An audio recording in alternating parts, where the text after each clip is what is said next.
MPLS hari kedua memperkenalkan senam anak Indonesia hebat.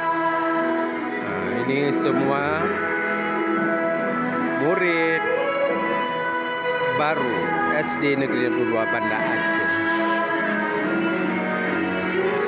Disinilah sudah melaksanakan atau kegiatan senam anak Indonesia hebat pada murid baru SD 62 Banda Aceh.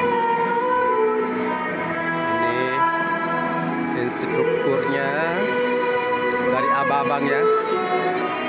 Alhamdulillah pada hari ini kegiatan MPLS SD 62 Banda Aceh memperkenalkan senam anak Indonesia hebat supaya badan sehat, bugar jasmani dan sehat jasmani. Alhamdulillah, inilah anak-anak sangat semangat dan antusias untuk menyambut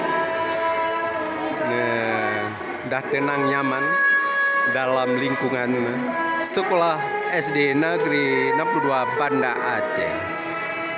Nah, ini pengarahan dari Kepala Sekolah Herlina SPD SD.